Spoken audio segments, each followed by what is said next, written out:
My name's Jill Rowe, and in this episode of The Different Podcast, Steve Chalke and I chat about some things we wished we'd known when we were younger. What is it that we would most want to say to our younger selves? What are the bits of wisdom we think might have helped us? As we chatted, we reflected on the kinds of things others have said to us, the choices we've made, and how it has shaped how we show up in the world today. And it got us wondering as well about what you might say to your younger self if you could. This episode is part 1. There's more to come for sure. Steve, hello. Hello, Jill. It's been a while. I'm doing really well. It has been a while, and it's been a while, not well. And it's nearly back to school time. It is nearly back to school time. Yeah, so... In fact, 3 days time. Have you been on a good summer holiday? I went to Greece. Wow. Where did you go? I went to Turkey. Check us out. Same kind of area. Yeah, very hot. It was very hot in Turkey. In fact, it was so hot, it was lovely, but we were quite pleased to get home, honestly. And then we went to a festival which is called Greenbelt. Yeah, we were there together. And it had some sun, but it was like, you Reasonable. could walk around without sweating. It was wonderful. It was great, actually, wasn't it? So yeah, there's an advert for Greenbelt. Great festival. Yeah, it is. It is a brilliant festival and we love it. In this podcast episode, we are going to talk about 3 things, or maybe 4, or maybe 2, things that we kind of like to think if we could speak to our younger selves, this would be some wisdom that we would share with ourselves. Yeah. So for me, if this old guy could speak to, me when I was 5. This is what 4, you'd say. Definitely what I'd say. I've thought about it. Gosh. I've thought about it a lot over the years because all my regrets. So, only I'd have known what I'd like to say to my 4-year-old self. Okay. So do you want to start off then?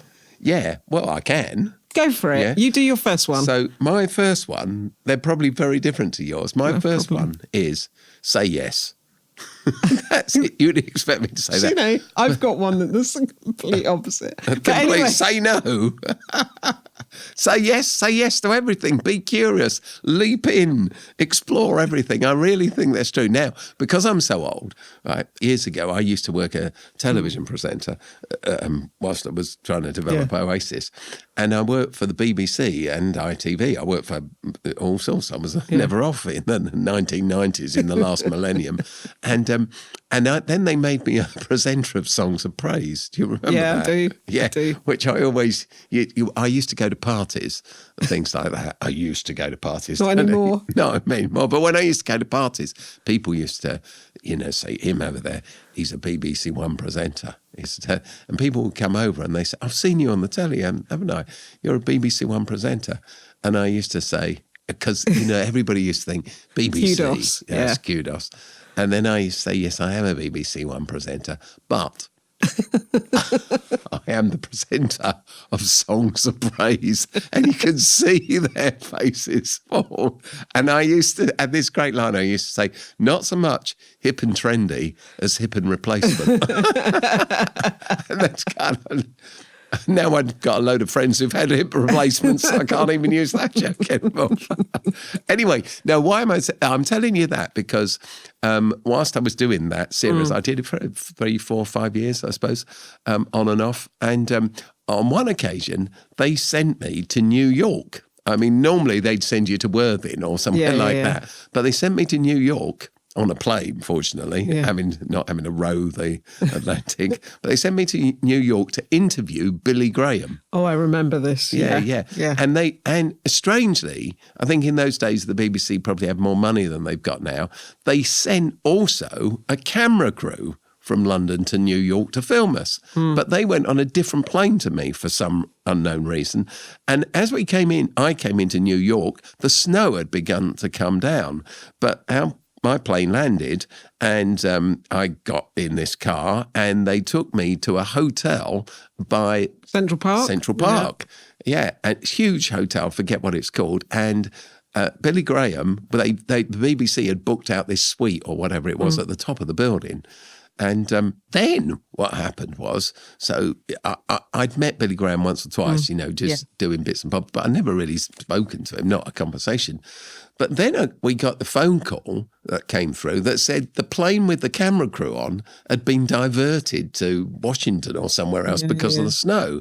And then they couldn't get out of Washington. So the upshot of this is Billy Graham and I spent a whole day hanging out in this thing, just talking. There was nowhere to go because the snow was coming down. You couldn't go for a walk through Central Park or anywhere. Snow was coming down. So I had a chance to, literally, I spent a whole day just chatting to him and asking him things. And we were talking and I said to him, do you know, what are the things you'd say to me? A bit like this, what can I learn from you? Because he'd, famous, he knew all the presidents, he'd been around the world. And he said this, he said, well, if I was young again, he said, I'd only do half as much as what I've done. I've been too busy.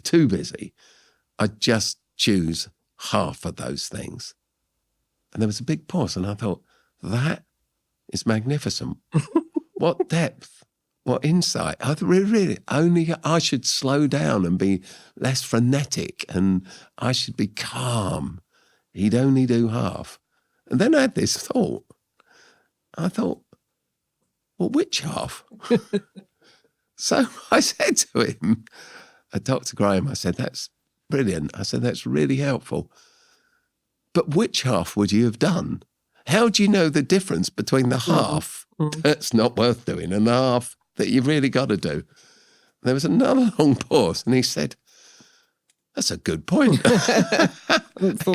He said, you're right. He said, the truth is, it's only in retrospect that you can work this out. So if I was to live the last 30 years over again, there are all sorts of things I've chased that I wouldn't bother chasing. There are things you know about. Yeah. I chased the ownership of a pub down the road. Yeah, remember? A police station, a school around the corner that we never became responsible for. I've chased grants. I spent months of my life filling in grant forms for grants that we never got. All sorts of things. Churches that we want to, I wanted to be a leader again of a church as Oasis Great. All about that. And I chased one or two before. We're actually in one of our church buildings now, aren't we, where we got school. But I chased others that didn't come to anything. So how would have I possibly known that those things weren't worth doing? The truth is, that's why I say yes, explore everything, chase everything. Because on the other hand, this sounds a bit like name dropping, but it's not. It's just we're in a school. We're in a church and an Oasis school. Well, how Oasis schools started? I took a funeral because I'm a minister and a long time ago, I've taken a lot of funerals and a lot of weddings. And I took a funeral and Tony Blair came to it, but not the famous Tony Blair. The Tony Blair nobody had ever heard of. He was an MP, and so this pre-Prime Minister. Yeah, pre-Prime Minister, pre-everything, and so he came along. He was an MP with his wife, she was called Cherie, still is, and so I got chatting to them afterwards because I'd led the service and I told them about our charity, the charity I was getting going and how we worked in India and ran some schools in some of the slum communities there, et cetera, et cetera, et cetera. And he gave me his phone number and we stayed in touch. And then, lo and behold, he became the Prime Minister. How often does that happen? Never. Never. Yeah. So I thought, I've got his phone number. And I thought, this is cheeky. But I ring him up and say, can we run a school in England? Because we run them in Africa. And So I don't know, you couldn't text in those days. I don't know, well, not very well, could you? I don't know. Anyway, somehow I got in touch by phone and got invited to Downing Street just after he'd become Prime Minister. And I was ushered in. I'd never been there before. And I sat in this room and then he came in and he said, do you like this? This is Margaret Thatcher's study. I said, yeah. Ooh, very good. And so I was plucking up the courage to say, can we run a school? Just getting ready to say it. And he said, I'm really glad you got in touch, Steve, because I remember what you told me about your schools in India and Africa. So I was wondering, could you run an academy for us? So you got to chase everything down. And I could bore you stiff for a long time with things that I've chased that I thought would never work, like being given these buildings, this church, for instance. Sometimes it works, sometimes it doesn't. Chase everything. Say yes, and then think about it as you go. So maybe, you're that incredible kind of centered point that you have around who you are and what you believe your purpose is in the world gives you the navigational point to be able to chase things down that are good and wholesome and make a difference to the world. But then there are some situations where actually saying yes to some things is actually I'm going to a very dark place, but it could be about giving permission to someone to harm you and all the rest of it. Absolutely. Isn't it? So you're saying yes to things within your vision for life. Exactly. Your sense of journey and destination, what you believe you're here to achieve. So so I was wandering past a plot of land up the road from here about 15 years ago. And it was just a scrap heap of wasteland. Wasteland and loads of needles and bags of rubbish, and it was all overgrown. And I was chatting to somebody as we walked past it. I said, "What?" And it stunk as well. And this lovely woman I was with, she said, "I said, God, it stinks. It's awful. This." And she said, "Oh, actually, we own it." And I said, "Oh dear." She said, "Oh yeah, we're always in trouble because what can we do? It's a piece of scrap land. We can't build on it yet. We'd like to in the future, but it's just overgrown. It's terrible." And so she said, effectively, "Would you like it?" So I said, "Yes." Because but I suppose it's within my vision. Yeah. But then it's also a yes. It's kind of, instead of saying no, say yes if it's within your vision. And now let's work out the detail of how this would actually work, because it's got to be sensible, hasn't it? It's got to add up. You've got to have the resource. You've got to do whatever. It happened to me the other week. Somebody rang me up. Well, no, they didn't. They sent me a WhatsApp, and they said, it was quite late on in the day, and they said, there's this great opportunity to apply for a lot of money for the kind of thing that Oasis does in this area. The trouble is, I've only just found out about it, and the funding bid has to be in by tomorrow morning at 9:00. So they told me where to find it. It took me ages to search on a website to actually find this, and it was pretty late by then. So that evening night, I wrote this funding bid, and then I thought, well, it's a bit tacky, so I've got to get up early. So I put on the alarm clock on my phone, that horrible noise, isn't it? Or, for 4:00, and I got up and had a cup of tea, and then I wrote this thing again, and then I sent it in just before 9:00, which was the deadline. And I thought, oh, who knows anything about whether that will work. And exactly a week ago, last Friday, we're on a Friday today, aren't we? I got an email in the post said, your bid is successful. and that's created enough money to run some of the things around here that we do in terms of food provision for a very long time hence. And I think one of my... Say yes, you see. Yeah. So one of mine is boundaries. Yeah. Which may feel like it's counter to you, but it isn't. No. It really isn't. It's a qualified no. It's a qualified yes. A qualified no. Yeah, it's both. And also it's a way of not allowing you to lose yourself. Yes. Under the whim and will of another person. See, you're far more sensible than I am. Well, this is why we work so well together, Steve. Because it is those two sides of it, isn't it? So there are plenty of people who we know who live out their lives just always saying yes to someone else, and you see them diminish. Absolutely. And you see them lose who they are, and then we're coming along and we want those people to find themselves and their voice and their certainty. And for me, I think if I had the opportunity, particularly to go back to when I was a late teen, to be able to say it's okay, because it's about managing pressure from peers, which then translates into managing how you relate to others as adults and all the rest of it. It is to say it's okay if you don't want to do what other people are doing. It's okay. So I think to bring together those two things, that sense of like your centre, like this is like this vision, which is about the transformation of the world, and the ability to not be under the diktat of everyone else in your life. No, absolutely. And when I say yes, of course, I mean all those qualifications you build in. You're guided by this sense. I suppose out of my childhood, though, I grew up with no opportunity. Yeah. I grew up in a community that didn't hope in a real sense. You know, everyone lived in poverty. No one really did anything. Do you know that we were never shown that there was something beyond our little world? There was no sense of aspiration because nobody introduced us to you could do this, or you could be this, or you could go here, or you could go there. Just nothing. Or to just even say, just try it. Yeah, nobody. You know, I may have said before, nobody ever told me that somebody like me could go to a university. Yeah. I mean, I never about university. They never told me, and I didn't think I could. Yeah. I knew universities existed, but they existed for people who lived in a different place.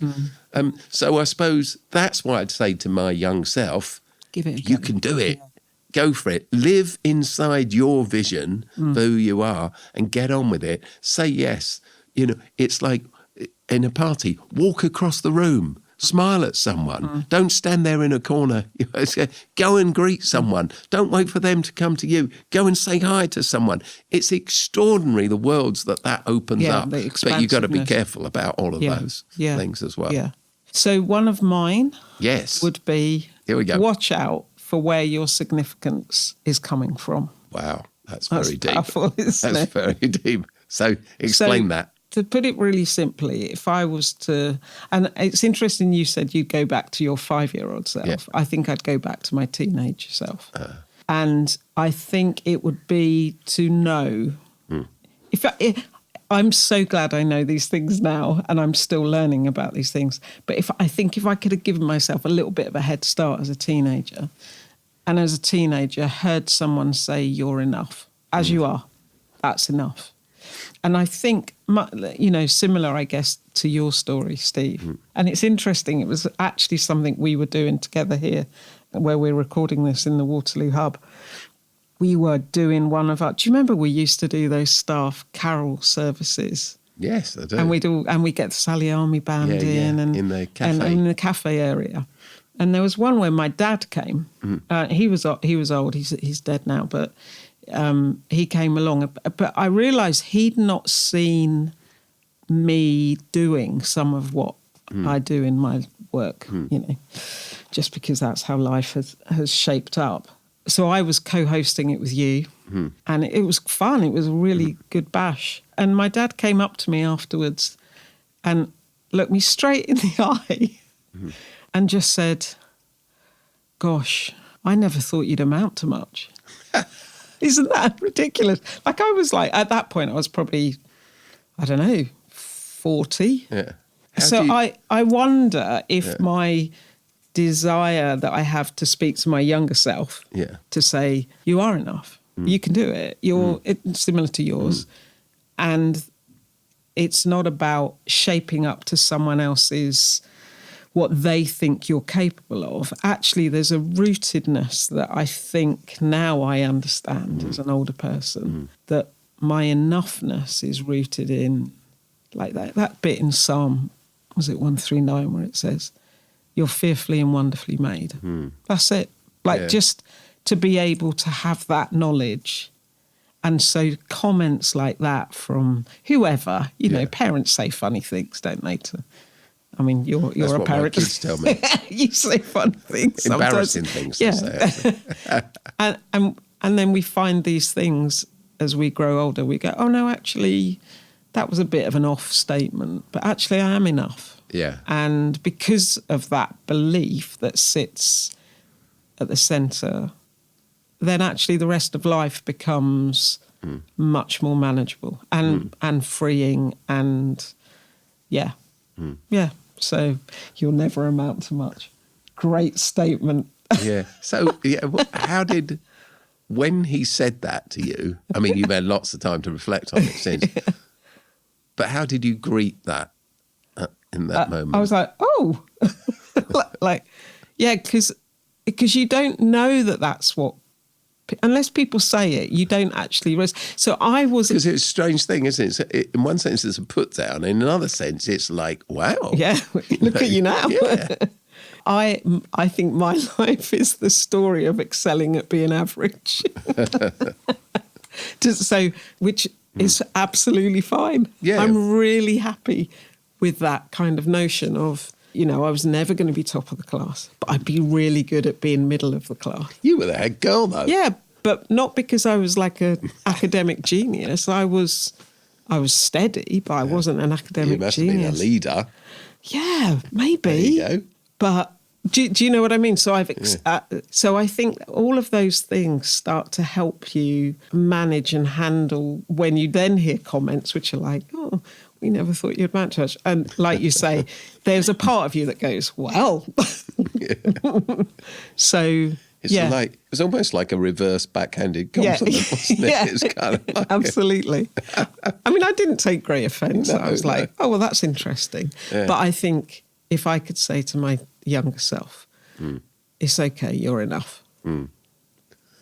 Well, the second thing I'd say to my young self is a bit like that, but it sounds a bit like that. I wrote this down. It's okay to be you. That's what I'd say to myself. It's okay to be you. Yeah, brilliant. And what I mean by that is, as I've journeyed through life, people say to you, chill out, get work-life balance. You say, I'm just reflecting on who I am. Get work-life balance, switch off, go home, watch a film, just sit there, relax, on holiday, sit in a deck chair or, go to sleep. Or don't kind of like, have a wonderful day when you're not doing anything. And I spent years feeling incredibly guilty that even when I look like I'm not doing anything, I'm thinking feverishly about the next idea. I'm trying to work it all out and I'm getting anxious about this and we've got to get that. And there's only a short window of time to squeeze in that idea and I can see the opportunity, but it'll be gone by this time next month or whatever it is. So I'm thinking, and if we're going to do that, which we really need to do, who do I need to phone? Who do I need to speak to? Perhaps I ought to write a paper. Perhaps I should write a letter. Perhaps I should get in touch with Tony Blair and perhaps he'd give us a chance to run a school. Yeah. Do you see? And all that kind of stuff. I'm thinking about this because, back to that story again, I'd wanted to develop schools in this country for a very long time. So you see, now this bloke who, do you see? So instead, I'm trying to sit there on a settee looking like I'm chilled and I'm watching this film and, on BBC or this series and, kind of whatever it is. But I'm actually feverishly thinking about all these other things. And everyone goes, oh, work-life balance. Don't work all the time. Well, And then you end up feeling guilty. And it took me a lot. When I say it's okay to be you, what I mean is I realise that my whole life I'm going to be thinking about, so what do we do now? We could do this. We could push it a bit further. We could introduce that. Every time I drive past an empty building, I think, could we buy that? I honestly do. No, I know that's true. Like, there's a scrap of land. Could we do something with that? Or there's an opening. There's, I could contact them. We could, And I used to think it was some kind of illness that I couldn't switch off, that I was a workaholic. Which you probably still think I am. I'd have to tell you, I went on this course. I don't think no, I went on this very fancy psychological management course, and I can't remember a thing they told me at the end, except that they sat there and said, "You think you're a workaholic, don't you?" And I said, "Yeah." They said, "Why is that?" I said, "Because everybody tells me I am." And they said, and they showed me all these graphs and things. They said, "You're not. You're not a workaholic at all. It's just you got a passion inside, So I've come to the realization that it's okay to be me and that I am going to sit on chairs and sit in corners and think about things that haven't happened yet. And there will be an inbuilt sense of frustration in my life for the rest of my life about what could happen if we could just get that bit further. So I've learned that it's okay not to feel okay all the time. Yeah. And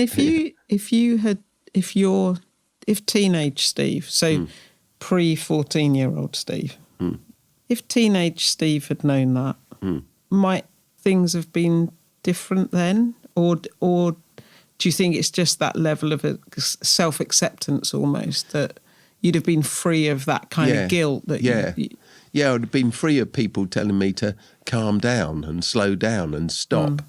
And almost every initiative I've ever taken, that this reoccurring theme of my life, I tell people about it, and they say, well, why do you want to do that?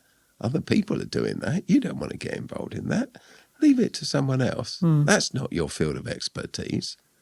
You don't understand that. Don't get involved in education. Don't get involved in housing. Don't get involved in chips. Don't get, So there will always be people who say, leave it to somebody more qualified. And that's been a reoccurring theme of my life. That can create an imposter syndrome, can't it then? And a lack of... But actually, you fought through that. Yeah, chill out and do some gardening. Kind of like that kind of thing. If I ever see that, that'll be amazing. I like a nice garden to walk in. Yeah, so you can I appreciate a garden. But as you know, our house, the great thing about our back garden is it's tiny. It's tiny and there's not a blade of grass. It's fantastic. We've got some pots, nice pots. Yeah. And, so...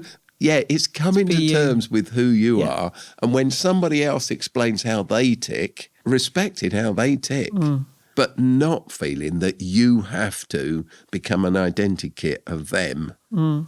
Be yourself. Yeah, absolutely. Yeah. My next one? Yes. Number 3. Number 3 is just this. It will be okay. Ah, that's a good one. It will one. be okay. Now, even I can understand what that means. Yeah. So I think... How did you learn that then?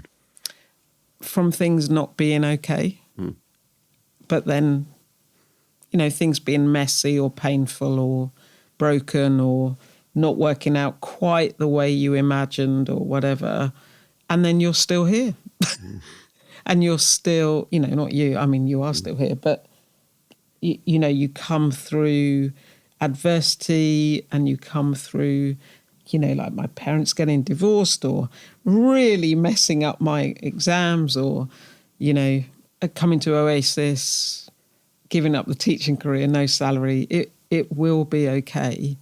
Eventually. Eventually. But I mean the salary bit. Yeah, eventually. And I think what I've learned is that all you need to do is think about the next first step. So don't worry about it all. Just do the next thing and everything will map out. And I think that knowing that a little bit sooner would have been really great. Because it can make you anxious, can't it? And it's totally understandable that it makes you anxious. But now it's really interesting that I find myself when people say, oh, I'm really worried about this or whatever. Okay, don't worry, just worry about the next one thing you've got to do. Get through that and then, it'll all work out. No, I can relate to that. I think that's the best way to live life. If I could have a fourth, I'd say to my young self, just do the next thing. Yeah. And I think a lot of people get trapped into wanting to do the big thing. So a lot of people come to see me and they say, Steve, I want to set up a charity. They come and see me because set up one. I want to set up a charity and I want to do this and do this and do this and do this and do this. Well, when I began Oasis, it was my dream to start a house, one house, one house in one place. And, that's it. So do the thing in front of you, the next thing. Yep. Get that done. I've probably said before that I remember, though, on the opening day of it, standing there while they were doing an official opening. I mean, it had been open for a few weeks, but then, the dignitaries came and I was stood in the corner whilst somebody was making a speech and, this little conversation with God. And I was looking round. It's got 14 bedrooms, this first. safe house hostel we opened, where Oasis got its name from. And I remember looking round whilst they were all saying, this is great. I was saying, well, God, when I said I wanted to run a hostel, I didn't mean one this small. I was thinking of something slightly bigger than this. Of course, that had been my big dream, but by then it was done. So for me, it's done. Now, where's the next thing? You see, that's my coming out again. But one thing at a time. Yeah. And especially when people have crises and things that are going wrong, it's easy, isn't it, for people to get lost in the mess. It's very easy for people to, and then their, struggles emotionally and all the rest of it. But just bring it down to the next one little thing. And I think for me, just knowing that it's in that's where the presence of the divine, the presence of God as the God alongside you, not some distant, remote thing. I think that's where that intimacy with God shows up for me. And my last one, my third one, for it. is links into all of that, because I just wrote down, learn to see the beauty in everyone, or see the beauty in everyone. And the reason I'd say that to my 4 or 5 or 6 or 7 or 8 or 9 or 10-year-old self, etc., is because I grew up in a culture where I wasn't taught, not because of my parents, actually it was more to do with the influence of the church as I get older. I wasn't taught to see the beauty in everyone. I was judgment. I was taught to judge this person because they dress like that, or they don't dress like this, or they say these things, or they use swear words, or they have a different kind of politics, or whatever, or whatever it might be, or they're the wrong kind of Christian, they go to the wrong kind of church, or they're a Muslim, or or a Hindu, or etc. Oh dear. So the world was full of people that were wrong. Most people were wrong. And it took me ages to work out. Isn't that incredible that almost everybody in the world is wrong, according to the people I'm taught by, except us? What a miracle that is. Of all the wrong people in the world, we're the right ones. Yeah. We're right and they're wrong. It's an incredible funny that, isn't it? It's funny. Like, in the whole of world history, it turns out that we're right. It's interesting. And they're all wrong.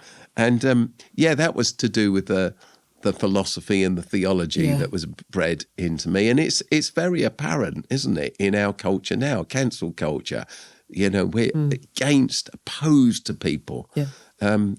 I find that if you sit and talk with people who are your sworn enemy, perhaps, you see a beauty in them. Yeah. You see a beauty in them and you learn from them. And you learn that this, it's not binary. They're not poles apart from you. It's easy to mishear and misread people. And over these, funny story about it is, again, when I worked in television, but working for ITV, my dad believed that the Pope was the Antichrist. He was a Christian, but he was, he was anti-Catholic, really anti-Catholic for all sorts of reasons to do with his childhood.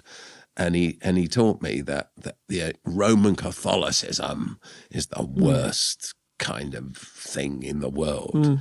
And then in my very early 30s, so I carried this all the time, I mean, very early 30s, I got working in television, and one day I was sent by ITV to do an interview with Cardinal Basil Hume.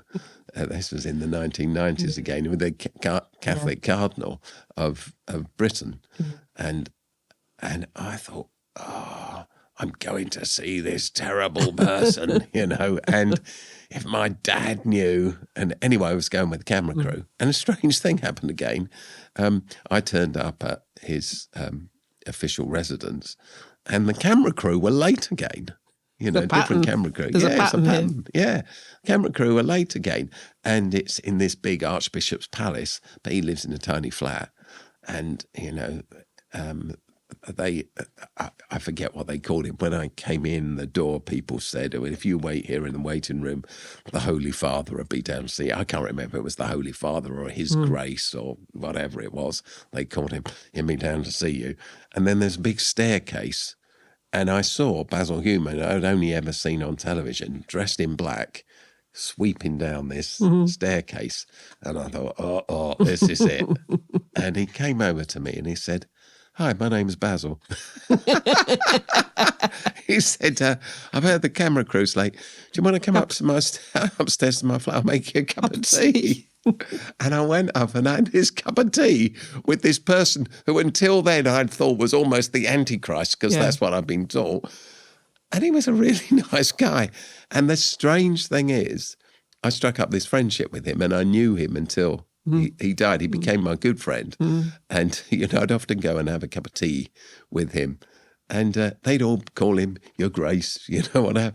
And I just used to call him Baz. And he called me Steve. And we had this great friendship. And I would say he's one of the most Christ-centered, humble, kind, generous, wise people I ever met in my life. I mourned his death. See the beauty in everyone, because it's there. It's just our blindness that stops us. It's funny, and just to finish, we have these little targets around the Oasis ethos. I call it the operationalizing statements. And one of my things that I've focused on over the past year, and will probably carry it on. So one of our ethos values, as you well know, is a passion to include. And one of the operationalizing statements under that is simply this: I stand in awe of the people I work with and for. And I made that my focus for this past year for the very reason that you've just explained. And I think that it's when you stand in awe of people, everything changes, doesn't it? Well, I stand in awe of you and your 3 principles for life. Now I've got 6. It's fantastic. In fact, I think I got rid of some of mine. Thank you, Steve. Thank you, Jill.